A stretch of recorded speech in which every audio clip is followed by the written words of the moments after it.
હાય, હું છું કેયા વાજા. પિંકમ entertainment presents મોજલી વાતો, પાવર્ડ બાય શ્રી બાલાજી ઓગરા મોલ.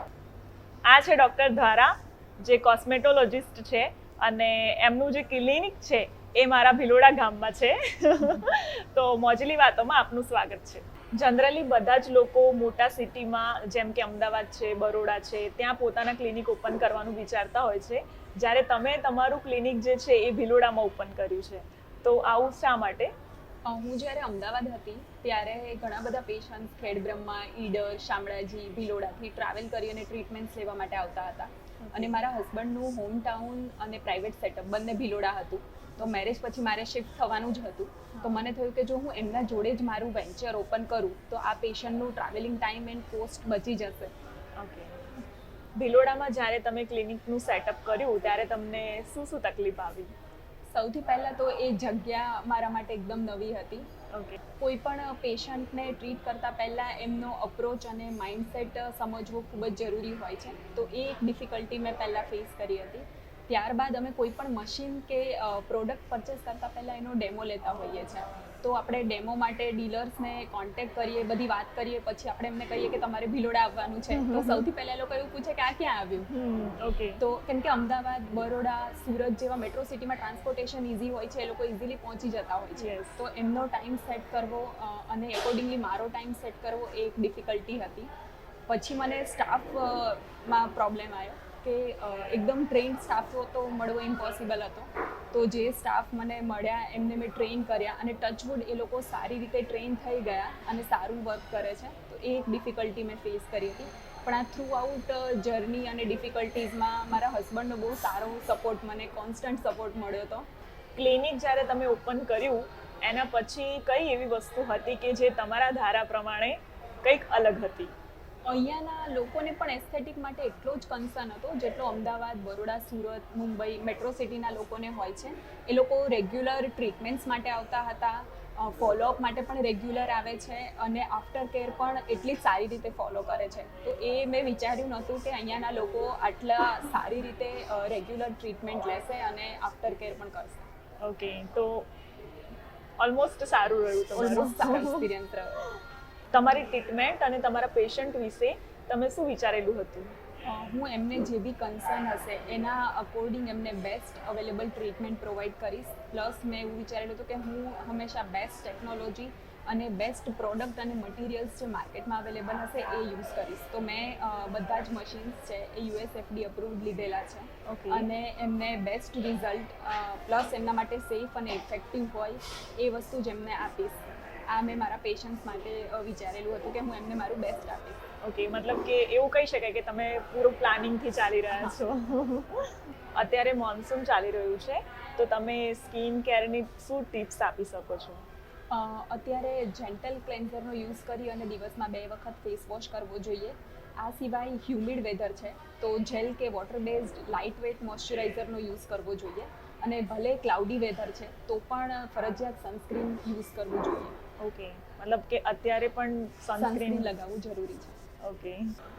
અમારે લોકોને રેગ્યુલર શૂટ્સ હોય છે અને ફેસ પર એવરીડે મેકઅપ થતો હોય છે, તો એના માટે એવી કઈ ટિપ્સ આપી શકો જે અમે લોકો રેગ્યુલર યુઝ કરી શકીએ? તમારે એક તો ડેઇલી લાઇટ વેટ મોઇશ્ચરાઇઝરનો યુઝ કરવો જોઈએ અને મેકઅપના SPF પર જ ડિપેન્ડન્ટ રહેવાના બદલે અલગથી સનસ્ક્રીન યુઝ કરવું જોઈએ. અને મેકઅપ પ્રોપરલી રિમૂવ કરવો જોઈએ. મેકઅપ રિમૂવલ વાઇપ્સથી રિમૂવ કરવાના બદલે ડબલ ક્લેન્ઝિંગ મેથડથી મેકઅપ રિમૂવ કરવો જોઈએ. તો એનાથી પ્રોપર મેકઅપ રિમૂવ થાય અને સ્કિન હેલ્ધી રહે. ઓકે. ફેસ પર મેકઅપ સારી રીતના બેસી શકે એના માટેની કોઈ ટિપ્સ હોય તો જણાવો. સ્કિન ટેક્સચર જો આપણું સારું હોય તો સ્કિન પર મેકઅપ સારી રીતે અડપ્ટ થતો હોય છે. તો એના માટે રૂટીનમાં તમે પેપ્ટાઇડ કે હાઇલ્યુરોનિક એસિડ સિરમ અથવા તો મોઇશ્ચરાઇઝર યુઝ કરી શકો છો. આ સિવાય જો ઓપન પોર્સ વધારે હોય તો ડેઇલી નાઇટમાં નાયાસિનામાઇડ સિરમ અથવા તો twice a week salicylic acid સિરમનો યુઝ કરી શકો છો, જેનાથી ઓપન પોર્સ અપિયરન્સ ઓછો થતો હોય છે. અને આ સિવાય જ્યારે મેકઅપ રિમૂવ કરવાનો થાય તો પ્રોપર ડબલ ક્લેન્ઝિંગ મેથડથી મેકઅપ રિમૂવ કરવો જોઈએ, જેનાથી સ્કિન હેલ્ધી રહેતી હોય છે અને મેકઅપ સારી રીતે અડપ્ટ થાય છે. ઓકે, તો જનરલી આ તમે જે સ્કિન કેર માટે જણાવી, તો એના માટે પછી કંઈ સાઈડ ઇફેક્ટ કે એવું કંઈ? ના, આ નાયાસિનેમાઇડ અને સેલિસિલિક એસિડ એકદમ સેફ સિરમ છે. Okay. એ તમે નાઇટમાં યુઝ કરી શકો, પણ સેલિસિલિક એસિડ સિરમ જો તમે યુઝ કરતા હોય તો એ ખાલી ટ્વાઇસ અ વીક યુઝ કરવું જોઈએ. Okay. જ્યારે નાયાસિનેમાઇડ તમે ડેઇલી નાઇટમાં યુઝ કરી શકો. એ રેગ્યુલર યુઝ હા, કરી શકે. એનાથી ઓપન પોર્સ ઓછા દેખાતા હોય છે. ઓકે. સનસ્ક્રીન આપણી સ્કિન માટે કેટલું જરૂરી છે અને એનો જે ઉપયોગ છે એ ક્યાં અને કેવી રીતના કરવો જોઈએ? સનસ્ક્રીન આપણા સ્કિન માટે ખૂબ જ જરૂરી છે. તો આપણે ઘરમાં હોઈએ કે બહાર જતા હોઈએ કે વર્ક ફ્રોમ હોમ કરતા હોઈએ, પણ સનસ્ક્રીન લગાવવું ખૂબ જ જરૂરી છે. અને જો તમે બહાર જતા હોય તો તમારે સનસ્ક્રીન દર 2 કલાકે રિપીટ કરવું જોઈએ. ઓકે.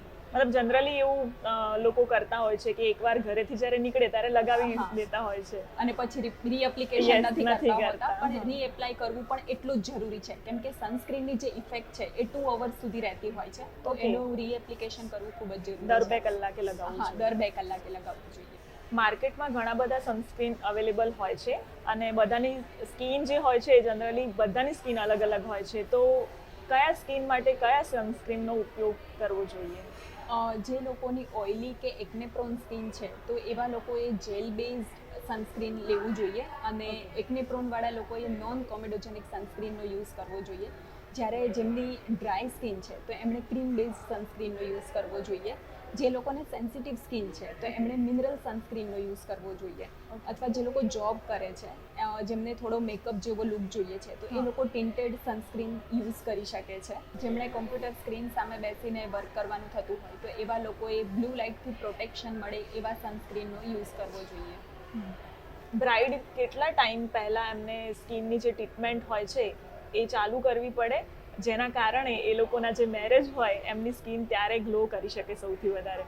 બ્રાઇડ્સે જનરલી 6 મંથ્સ પહેલાં સ્કિન કેર સ્ટાર્ટ કરી દેવું જોઈએ, કેમ કે જો એમને પિમ્પલ્સ છે, પિગમેન્ટેશન છે, કે પછી ડ્રાય કે ટેક્સચર્ડ સ્કિન છે તો એના ટ્રીટમેન્ટમાં ટાઈમ લાગતો હોય છે.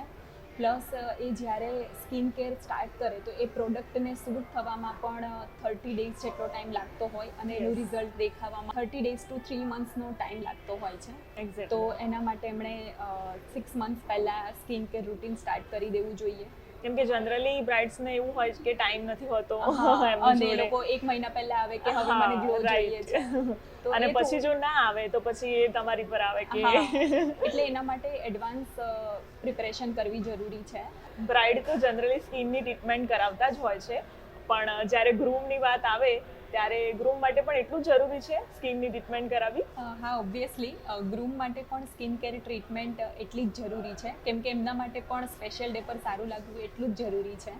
અને boys generally routine skin care follow નથી કરતા હોતા. Exactly. તો જો એ 6 મહિના પહેલાં સ્કિન કેર સ્ટાર્ટ કરે તો એ એમને પણ સ્પેશિયલ ડે પર ગ્લો કરવામાં હેલ્પ કરશે. ઓકે, મતલબ કે જેવું બ્રાઇડ 6 મંથ પહેલા હા. કરી શકે એવી રીતના ગ્રૂમને Groom પણ સેમ પણ જ start હોય કરી છે. શકે છે. ઘણા લોકો જ્યારે ફેસ પર પિમ્પલ્સ થતા હોય છે ત્યારે લોકો સ્ક્રબ કરી નાખે, અને અમુક લોકો તો એવા પણ હોય કે ટૂથપેસ્ટ લગાડી દે. તો શું આ સ્કિન માટે યોગ્ય છે ખરું? ના, જેમાં પિમ્પલ પર એ એડાપેલિન કે ક્લિન્ડામાઇસિન લગાવી શકે છે, અથવા તો Okay. પિમ્પલ પેચનો યુઝ કરી શકે છે. એમણે આ કરવું જોઈએ, ના કે ટૂથપેસ્ટ લગાવવી જોઈએ. Exactly. ઘણા લોકો એવું વિચારતા હોય છે કે સ્કિન પાછળ આટલો ખર્ચો કરવો યોગ્ય નથી હોતો, તો એના માટે તમે શું કહી શકો છો? જ્યારે તમારી સ્કિન હેલ્ધી હોય, સારી દેખાતી હોય તો તમે એક અલગ જ સેલ્ફ કોન્ફિડન્સ ફીલ કરો છો. Definitely. જ્યારે લોકો તમને મળે ત્યારે એ સૌથી પહેલાં તમારો અપિયરન્સ અને પર્સનાલિટી નોટિસ કરતા હોય છે. ભલે અપિયરન્સ એ બધું જ નથી, પણ પોતાની સેલ્ફ કેર કરવી, સ્કિનની કેર કરવી એ ઇમ્પોર્ટન્ટ છે. યસ, જે આજકાલના લોકો નથી કરતા. સારી અને હેલ્ધી સ્કિન રહે એના માટે શું ડાયટ ફોલો કરી શકાય? વધારેમાં વધારે ગ્રીન વેજીટેબલ્સ અને ફ્રૂટ્સ લેવા જોઈએ. Vitamin C, vitamin A, vitamin E rich food લેવું જોઈએ, જેનાથી સ્કિન સારી રહેતી હોય છે.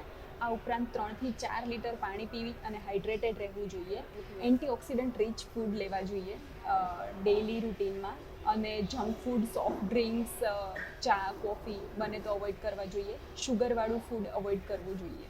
ઓકે, મતલબ આમ એવું કહી શકાય કે જેટલી ટ્રીટમેન્ટ બહારથી આપણે લઈએ છીએ એટલું જ આપણે અંદરથી ડાયટ પણ ફોલો કરવું જરૂરી છે. જેમ કે શુગર વધારે લઈએ તો પ્રી મેચ્યોર એજિંગની સાઇન્સ આવવા લાગતી હોય છે. ઓકે, તો એના માટે શુગર કંટ્રોલ કરવું ખૂબ જ જરૂરી છે. જરૂરી છે. ઘણા લોકોની એવી માન્યતા હોય છે કે લેસર હેર રિડક્શન જે હોય છે ટ્રીટમેન્ટ એનાથી સ્કિનનું ડાર્ક થઈ જવું અને પછી જ્યારે ટ્રીટમેન્ટ થાય એના પછી કદાચ હેર વધારે આવી શકે છે. તો શું આવું સાચું છે કે પછી તમારું શું કહેવું થાય છે એના ઉપર? લેસર હેર રિડક્શનમાં જે લેસર હોય છે એ વાળમાં રહેલા મેલેનિનને ટાર્ગેટ કરે છે. ઓકે. જેનાથી ધીરે ધીરે વાળ આવવાનું ઓછું થઈ જાય છે અથવા તો બંધ થઈ જાય છે. એનાથી કોઈ સાઈડ ઇફેક્ટ થતી નથી જો એ US FDA અપ્રુવડ મશીન દ્વારા અને પ્રોપર પેરામીટર્સથી કરવામાં આવે તો એની એઝ સચ કોઈ સાઈડ ઇફેક્ટ થતી નથી અને એકદમ સેફ છે અને એનાથી કોઈ પેઇન પણ થતું નથી Yes. હોતું, તો વર્ચ્યુઅલી એ પેઇનલેસ હોય છે. હા, કેમ કે જનરલી બધા લોકોને ડર પણ એવો લાગતો હોય છે કે આ ટ્રીટમેન્ટ અમે લોકો કદાચ કરાવશું ને અમને લોકોને પેઇન થશે. ના, એ વર્ચ્યુઅલી પેઇનલેસ હોય છે ટ્રીટમેન્ટ Okay, અને તો- એકદમ સેફ છે. ઓકે. આ સેન્સિટિવ જો સ્કિન હોય છે તો એના માટે પણ હા, એના પર પણ કરી શકાય છે laser hair reduction. Okay. Travelling પર જતી વખતે અથવા તો વેકેશન પર જતી વખતે કઈ સ્કિન કેર પ્રોડક્ટ હોય છે જે આપણે કેરી કરવી હોય છે? સૌથી પહેલાં તો ફેસ ક્લેન્ઝર, મોઇશ્ચરાઇઝર, એક લિપ બામ જેમાં SPF હોય અને સનસ્ક્રીન જોડે રાખવું જરૂરી છે. આ Okay. સિવાય તમે નાયાસિનેમાઇડ કે વિટામિન C સિરમ જોડે લઈ જઈ શકો છો કેમ કે એ એક એન્ટીઓક્સિડન્ટ છે તો જે સ્કિનને બહારના વેધરથી, પોલ્યુશનથી અને ટેનિંગથી પ્રોટેક્ટ કરશે. ઓકે. જ્યારે પણ આપણે ટ્રાવેલિંગ કરીને રિટર્ન આવતા હોઈએ છીએ એના પછી તરત જ જો આપણે સ્કિનની કેર કરવી હોય તો શું કરી શકાય? ટ્રાવેલિંગ કરીને જો આપણે હોટલ પર આવીએ તો સૌથી પહેલાં ફેસ વોશ કરી દેવો જોઈએ. ત્યારબાદ જો વિટામિન C કે નાયાસિનેમાઇડ સિરમ જોડે લઈ ગયા છો તો એ અપ્લાય કરવું જોઈએ. ત્યારબાદ મોઇશ્ચરાઇઝર અપ્લાય કરી દેવું જોઈએ. તો આના વચ્ચેની કઈ ગેપ હોય છે કે પછી back to જનરલી back? તમે 3 to 5 મિનિટનો ગેપ રાખી શકો છો. ઓકે. જેના કારણે સ્કિન ઓબ્ઝર્વ એબ્ઝોર્બ કરી કરી શકે. આજકાલ ઘણા જ લોકો ફેસ સ્ક્રબનો ઉપયોગ કરતા હોય છે. તો એના માટે તમારું શું કહેવું થાય છે? આ યોગ્ય છે સ્કિન માટે? ના, યોગ્ય નથી કેમ કે ફિઝિકલ સ્ક્રબથી ડેડ સ્કિન રિમૂવ થતી હોય છે. Okay. પરંતુ જેમને સેન્સિટિવ સ્કિન છે કે એકને પ્રોન સ્કિન છે તો એમની સ્કિનને ડેમેજ થઈ શકે છે. તો એના Yes. બદલે કેમિકલ એક્સફોલિયન્ટનો યુઝ કરવો જોઈએ જેમ કે સેલિસિલિક એસિડ છે, ગ્લાયકોલિક એસિડ છે કે લેક્ટિક એસિડ છે. આના સિરમ તમે નાઇટમાં વીકમાં 2 વખત લગાવી શકાય છે જેનાથી ડેડ સ્કિન રિમૂવ થાય, ઓપન પોર્સ પણ ક્લીન થાય છે અને જે પ્રોડક્ટ એ લોકો યુઝ કરતા હોય સ્કિન કેર પ્રોડક્ટ્સ એ બેટર એબ્ઝોર્બ થાય છે અને એકદમ સેફ છે. તો Okay. ફિઝિકલ સ્ક્રબના બદલે કેમિકલ એક્સફોલિયન્ટનો યુઝ કરવો જોઈએ.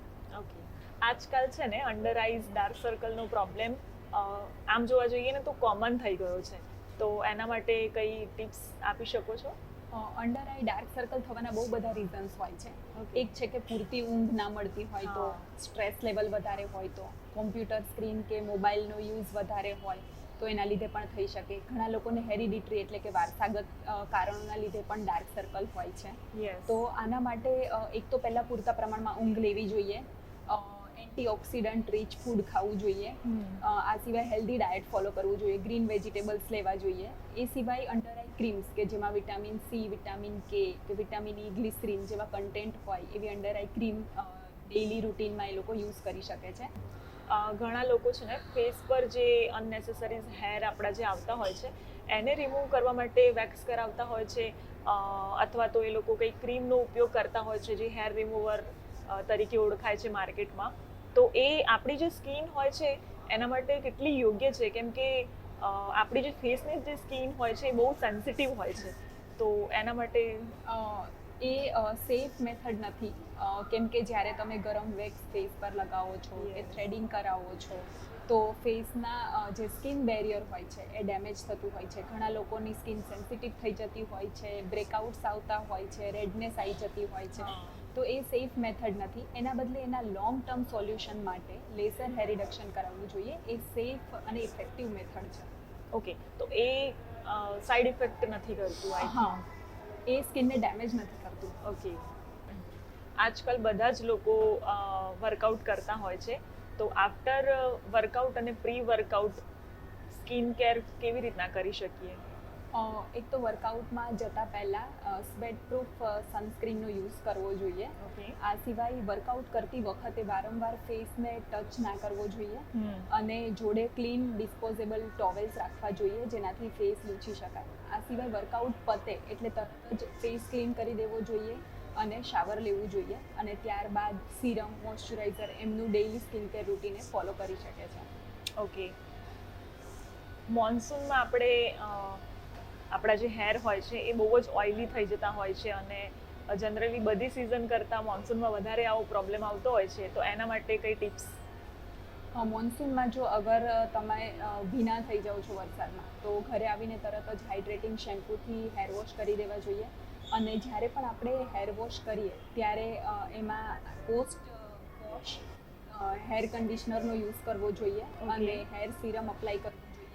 આ સિવાય જો ડેન્ડ્રફનો પ્રોબ્લેમ રહેતો હોય તો વીકમાં 2 વખત એન્ટી ડેન્ડ્રફ શેમ્પૂથી સ્કાલ્પ વોશ કરવું જોઈએ અને વીકમાં 1 વખત હેર માસ્કનો પણ યુઝ કરવો જોઈએ જેનાથી હેર સારા રહેતા હોય છે. ઘણા બધા લોકોને અત્યારે એવું હોય છે કે હેર ડ્રાયરનો ઉપયોગ સૌથી વધારે કરતા હોય છે. હા, પણ હેરને ડ્રાય કરવા માટે હેર ડ્રાયર યુઝ ના કરવું જોઈએ. એના બદલે આપણે ટોવેલથી ડ્રાય કરવા જોઈએ અને ભીના વાળમાં કાંસકો ના ફેરવવો જોઈએ. એકવાર હેર ડ્રાય થઈ જાય ત્યારબાદ જ એને કોમ્બ કરવા જોઈએ.